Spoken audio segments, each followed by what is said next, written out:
Dr. Hay Newell sat in her dimly lit laboratory, staring at the computer screen. The clock on the wall showed 11:30 p.m., but she couldn't leave. Not when she was looking at something she had never seen before in her 15 years of sleep research. "This can't be right," she whispered, adjusting her glasses. The brain scan results from her latest test subject, Park Ji-ho, showed patterns that didn't match any known sleep states. She looked through the glass wall into the sleep chamber. Ji-ho lay peacefully on the bed, wearing the standard sleep monitoring equipment. He was a simple office worker who had volunteered for the sleep study, hoping to fix his insomnia. But what he was doing now was far from just sleeping. The patterns on her screen pulsed with a rhythm that reminded her of old-growth forests. She had seen similar patterns once, in a research paper about the electrical signals between ancient trees. But finding these patterns in a human brain, that was impossible. She picked up her phone and called Dr. Kim, her research partner.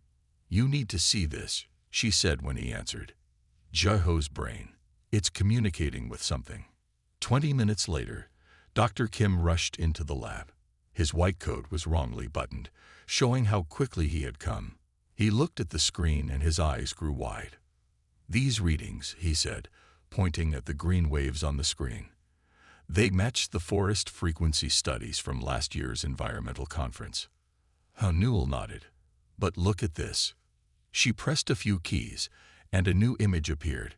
It showed Ji-ho's brain lighting up in patterns that looked like tree branches.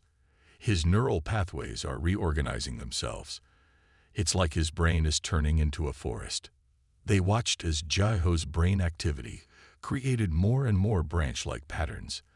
The computer beeped steadily, recording everything. Suddenly, Ji-ho's body twitched. Both scientists rushed to the sleep chamber. As they entered, Ji-ho's eyes opened slowly. "Are you okay?" Hay Newell asked, checking his vital signs. Ji-ho blinked a few times, then smiled. "I saw something," he said softly. "I was in a forest, but it wasn't like any forest on Earth. The trees, they were talking to me." Newell and Dr. Kim looked at each other. "What did they say?" Hay Newell asked carefully. "They said they've been waiting for someone to finally hear them. They said," Ji-ho paused, trying to remember. "They said they were placed here long ago, as part of something bigger, something about a network." Dr. Kim quickly wrote everything down, while Hay Newell checked Ji-ho's brain readings again. The forest-like patterns were still there, but weaker now. "Would you be willing to try this again tomorrow?" Hay Newell asked. "We need to understand what's happening." Ji-ho nodded. "Of course." It felt peaceful, like I finally found something I've been looking for my whole life. After Ji-ho left, Hay Newell sat at her desk, looking at the data. If what they discovered was real, it could change everything they knew about human consciousness. It could even change their understanding of Earth's forests. She opened a new file on her computer and began typing, "Project Forest Mind, Day 1. She had a feeling this was just the beginning of something much bigger than her small sleep lab in Neo-Seoul. Outside her window, the city lights sparkled in the night. But for the first time in her life, Hay Newell wondered if the real magic wasn't in the ancient forests that still surrounded their modern world, waiting to share their secrets with anyone who knew how to listen. The next morning, Hay Newell prepared the sleep lab for another session with Ji-ho. She had spent most of the night setting up extra monitoring equipment.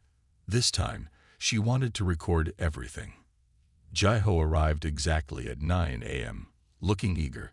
"I could hardly sleep after I went home," he said as Hay Newell attached the sensors to his head. "Every time I closed my eyes, I could feel the forest trying to reach out." "Remember," Hay Newell said, checking the equipment one last time, "if anything feels wrong, just open your eyes and we'll stop." Ji-ho nodded and lay back on the bed. As Ji-ho closed his eyes, the monitors came to life. The forest-like patterns appeared almost immediately. They were stronger than before, as if his brain already knew the way. Through the observation window, Hey Newell watched as Jaiho's breathing became slow and steady. The room's lights dimmed automatically, and a strange peace filled the air. Suddenly, all the monitors began showing new patterns. A soft blue light filled the sleep chamber, though none of the lights were on.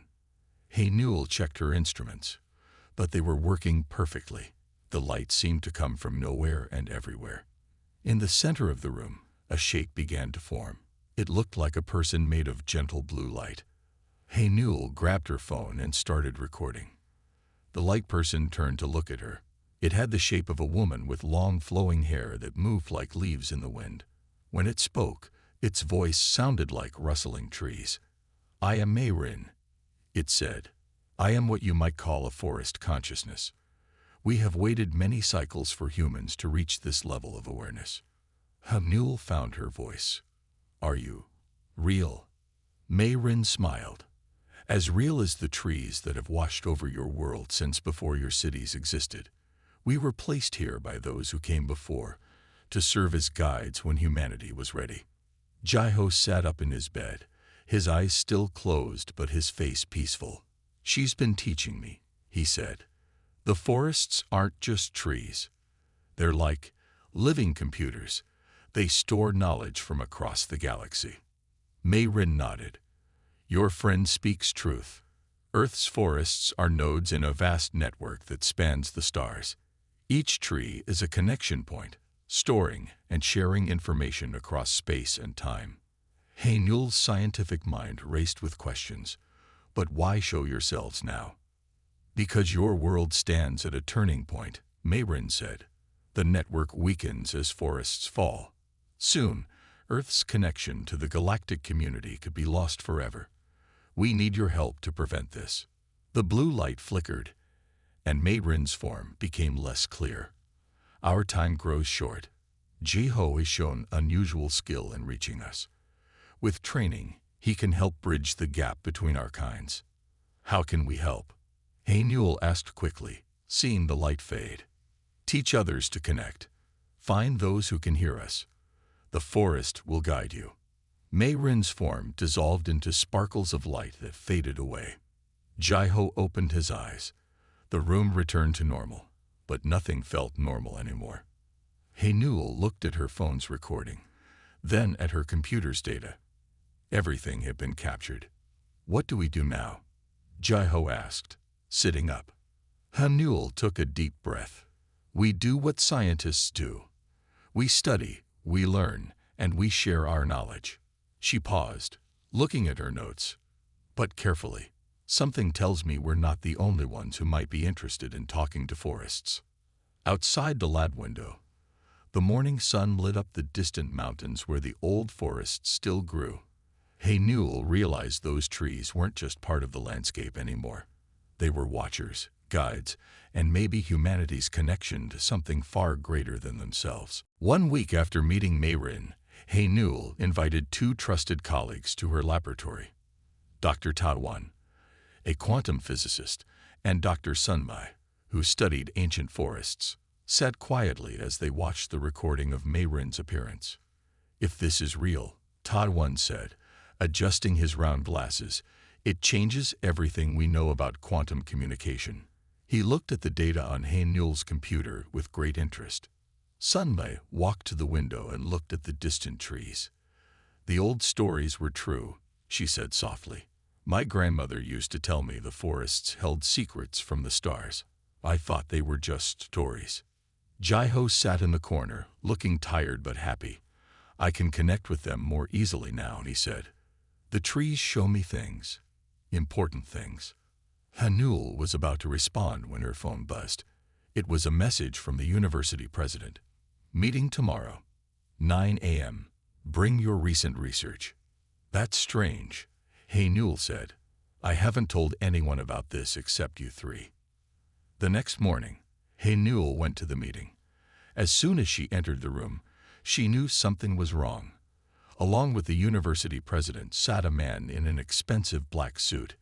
His name tag read, Director Dahyun, Global Innovation Corp. "Dr. Hey Newell." Director Dahyun smiled, but his eyes were cold. We've heard interesting things about your sleep research. My company would like to offer funding. A lot of funding. Hanul felt uneasy. I haven't published anything yet. Oh, but word travels fast when someone makes a breakthrough. His smile grew wider, especially when it involves communication with non-human intelligence. The university president looked uncomfortable. Hanul remembered Mei Rin's warning about being careful. I think there's been a misunderstanding, she said. We're just doing basic sleep studies. After leaving the meeting, Hanul called her team. They met in a small coffee shop far from the university. Someone knows, she told them, and they want the research. Global Innovation Corp isn't just any company, Taiwan said, lowering his voice. They're known for taking promising research and turning it into weapons. They must think the forest network could be used for spying. Sun Mi touched a small plant on their table. The forests trusted us with their secret. We can't let it become a weapon. Just then, Jeho got a strange look on his face. His eyes unfocused, like when he was connecting to the network. The trees are warning us, he said quietly. More people are coming. But they're also showing me something else. There are others like me, people who can hear them. Hanul made a quick decision. We need to find these people before global innovation does. Sun Mi, can you use your environmental contacts to help us?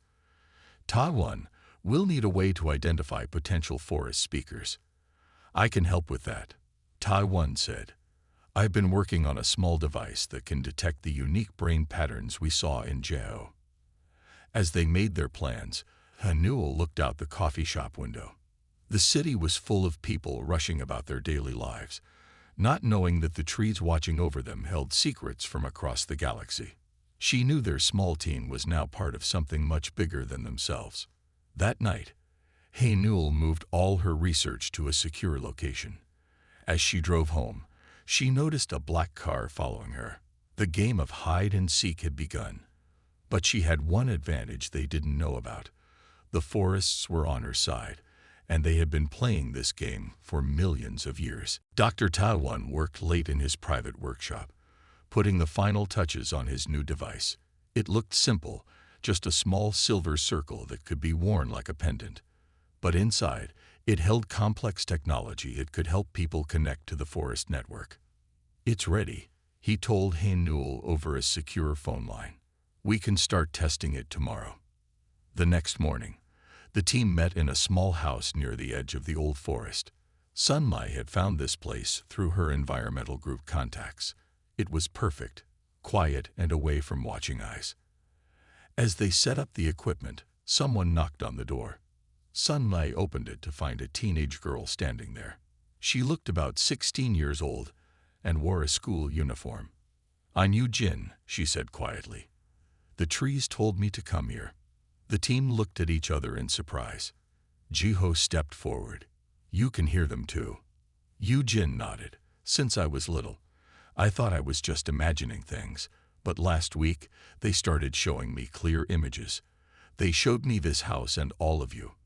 Hanul invited her in. As Yu Jin entered, all the plants in the room turned slightly toward her, like flowers following the sun. Taiwan's new device, sitting on the table, began to glow softly. Remarkable, Taiwan said, checking his readings. Her natural connection is even stronger than Jeho's. They gave Yu Jin one of the silver pendants. As soon as she put it on, the room filled with a soft green light. The walls seemed to fade away, replaced by images of forests from around the world. Everyone wearing a pendant could see it. The network, Jeho whispered. We're seeing it as the trees do. Through their shared vision, they saw forests as points of light, connected by lines of energy that stretched across the earth. But there were dark spots too, places where forests had been cut down, leaving holes in the network. Yu Jin stepped forward, her eyes wide with wonder. There's more, she said. Look up. The vision expanded, showing them that Earth's forest network was just one part of a larger pattern. Similar networks existed on other worlds, all connected through space itself. Earth was meant to be an important connection point in this galactic web. Suddenly, the vision disappeared. Everyone blinked, getting used to normal sight again. Now we understand why global innovation wants this so badly, Newell said. This network could communicate across the galaxy instantly. But that's not all it can do, Eugene added. The trees showed me. The network doesn't just communicate, it can solve problems. Big problems. The kind that could help Earth. Taiwan checked his computers. The pendants are working perfectly. We can start finding others who can connect to the network. Just then, Jeho got a serious look on his face. We need to hurry, he said. I'm sensing something through the network. Global innovation. They're close to making their own version of this technology, but they don't understand it. Their tests are hurting the forests. Newell looked at her team, the physicist, the forest expert, the first connector, and now this gifted young girl. They had found each other through the forest network. Maybe they could find more allies the same way. We'll need to teach others, she said, not just how to connect, but how to use the network properly. The trees chose to share their knowledge with us. We have to prove they made the right choice. Outside, the wind moved through the trees, and for those who knew how to listen, the forest's song was clear, a song of hope, warning, and the promise of something wonderful if they could just protect it long enough. 1 month after discovering the galactic network, Newell's team had trained 20 more people to connect with the forests. They worked carefully and quietly, but they were not quiet enough. On a cold morning, Newell arrived at their forest house to find the door open. Inside, papers were scattered everywhere. All their computers were gone. On the wall, someone had left a message. Final warning. Cooperate or be shut down. She immediately called her team. Within an hour, they gathered at a different location, a small restaurant owned by Sun and his cousin.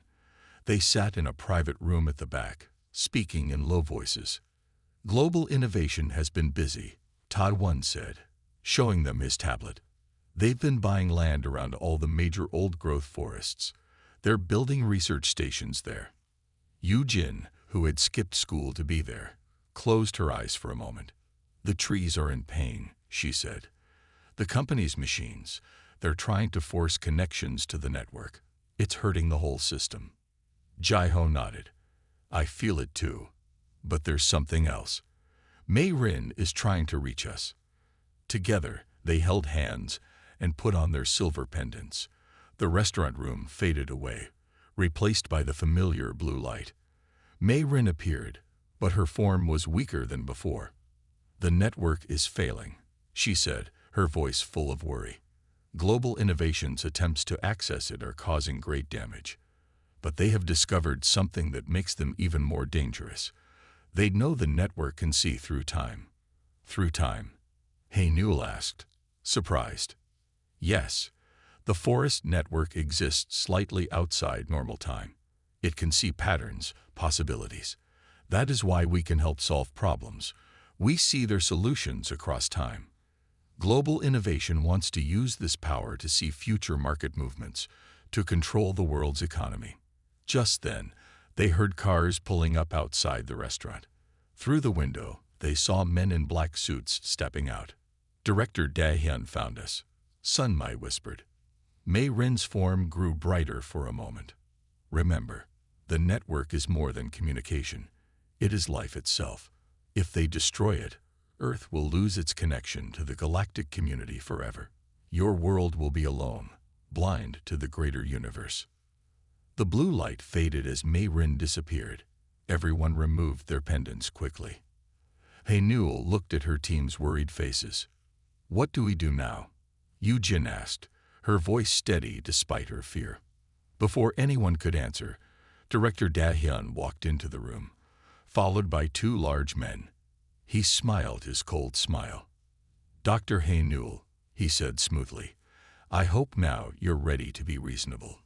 Your research belongs to us. The government has already approved our project. We own the rights to all forest-based communication technology. Newell stood up straight. The forest network isn't technology to be owned. It's alive. Your experiments are damaging it. The forest network is a tool, Dahyun said firmly. A tool we will use to make our country the most powerful in the world. Join us willingly, or we will shut down your project permanently. As he spoke those words, the plants in the restaurant began to wilt. Outside, trees swayed without wind. The network was showing them what would happen if global innovation succeeded. A world of dying forests, broken connections, and a humanity cut off from the stars. The team exchanged glances. They had to act now, but they would need help. Somewhere in the city, their 20 trained forest speakers were waiting, and in the forests around the world, ancient trees were ready to fight for their survival. After their confrontation with Director Dahyun, Hae-Newell's team found refuge in an unexpected place. They were taken to an old temple deep in the mountains by a woman named Min-seo, who led a network of environmental protection groups. The temple's main hall had been converted into a command center. Maps covered the walls, showing the locations of ancient forests around the world. Computers tracked global innovations activities. Most importantly, the temple was surrounded by old trees that strengthened their connection to the forest network.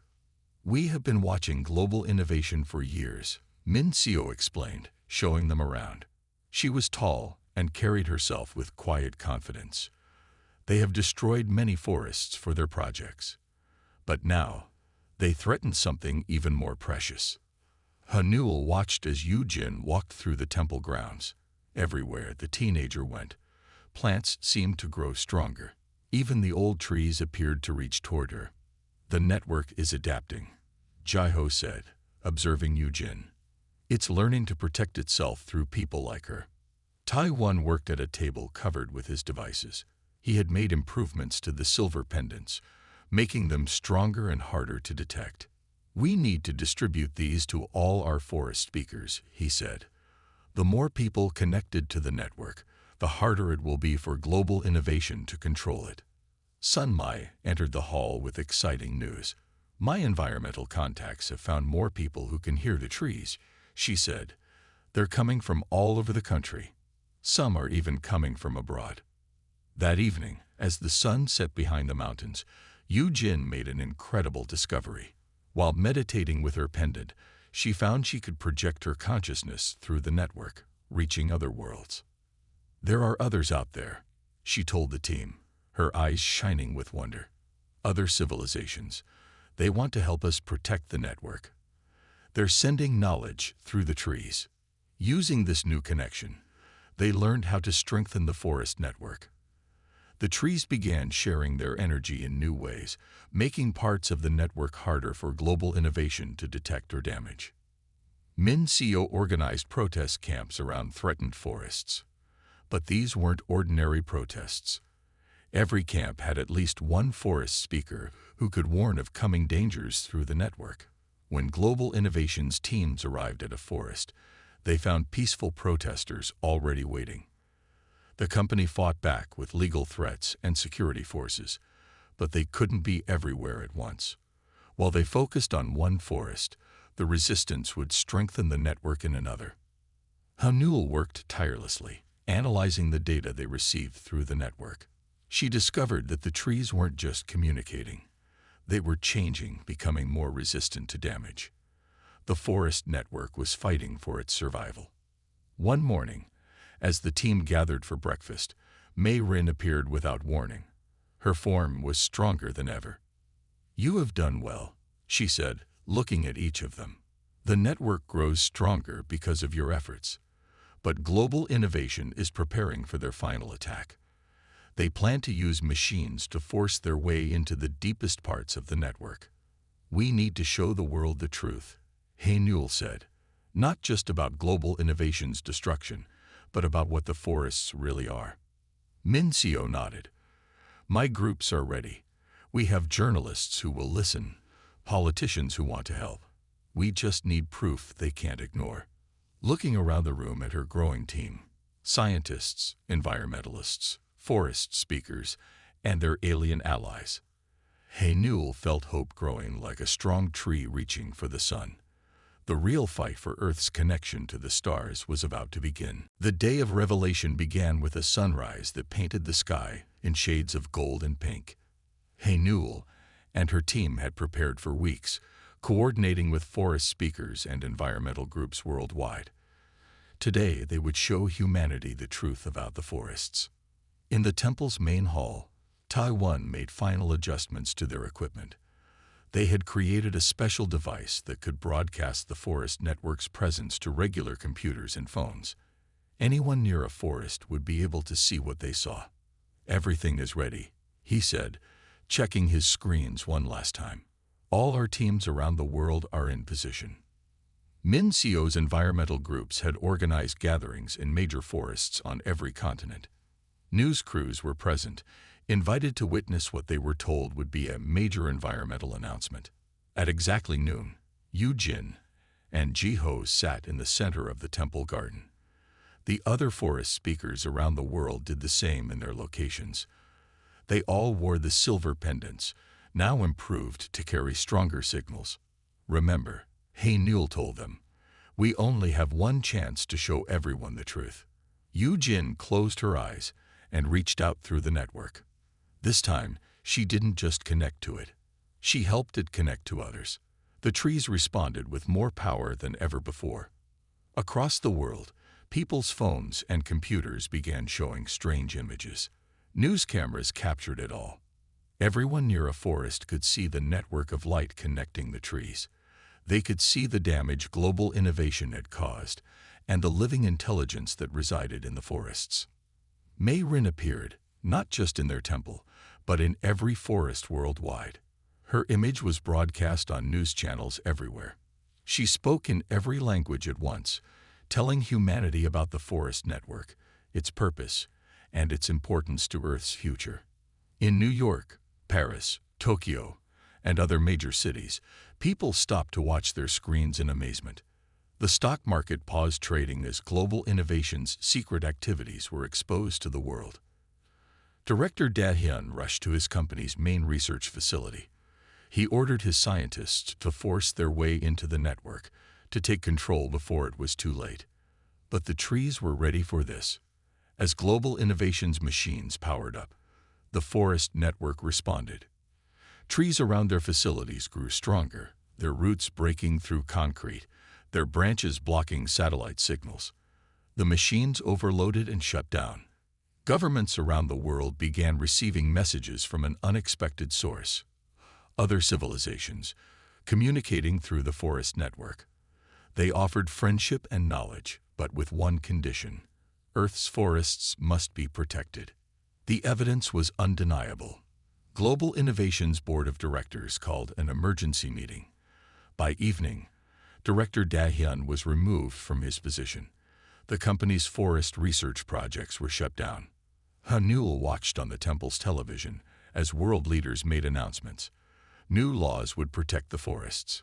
Global innovation would face investigations. The world had changed in a single day. "We did it," Sun Mai said softly, touching a tree trunk with gentle respect. Through their pendants, they felt the forest network growing stronger. The gaps caused by destroyed forests were healing as countries pledged to replant trees. Earth's connection to the galactic community was secure. Mei Rin appeared one last time. "This is only the beginning," she said. "Humanity has taken its first step into a larger universe.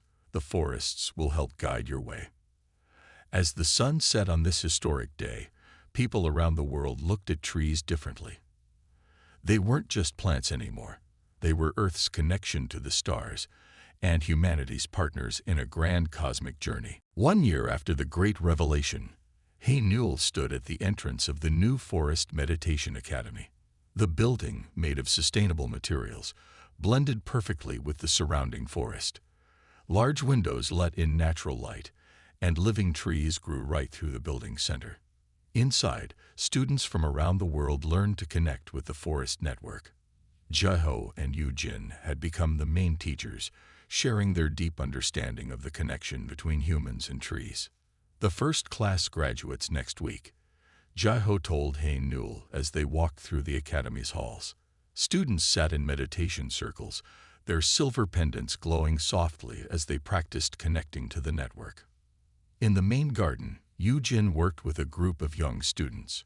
Under her guidance, they were learning to send their thoughts through the network to other planets. On the walls, screens showed beautiful images of alien worlds, shared through the forest network. The other civilizations are impressed with our progress, Yujin said during a break. They say humans are learning faster than expected. Taiwan had set up a research center in the east wing of the academy. He worked with scientists from around the world, studying how the forest network could help solve global problems. They had already used it to find new ways to clean pollution and predict natural disasters. The network shows us patterns we never saw before, he explained to visiting scientists. It's like having a computer that uses the whole galaxy as its processor. Sun Lei managed the Academy's Global Forest Protection Program. Thanks to her work, millions of new trees were being planted worldwide. Each new forest strengthened Earth's connection to the galactic network. Minseo's environmental groups had grown into a worldwide organization. They made sure the forests stayed safe and healthy. The old temple where they had once hidden was now a historical site, visited by people wanting to learn about the revolution that changed Earth. That evening, He Newell received a special message through the network. Mei Rin appeared, looking stronger and clearer than ever before. Your world has grown so much, Mei Rin said with pride. The forest network is healthier than it has been in thousands of years. Now we have something new to show you. Through the network, Mei Rin revealed a vision of humanity's future. Cities and forests existed in perfect balance. Humans used the network to travel mentally across the galaxy, learning from other civilizations. Earth had become a key meeting point for different species, all connected through the living network of trees. This is just the beginning, Mei Rin said. As more humans learn to connect, your species will continue to evolve. The forests will help you grow in ways you never imagined. After Mei Rin faded away, He Newell walked to her office overlooking the forest. On her desk sat the original research notes from that first night when she had noticed strange patterns in Jiho's brainwaves. That simple discovery had led to humanity's greatest adventure. A group of students passed by her window, heading into the forest for their evening practice. They moved with confidence, already comfortable with their place in the larger universe. Thanks to the forests, humanity was no longer alone among the stars. The sun set behind the trees, its light filtering through leaves that held secrets from across the galaxy. In the growing darkness, the soft glow of meditation pendants dotted the forest like earthbound stars, each one marking a new connection between humanity and the cosmic web of life that had waited so patiently for them to notice it.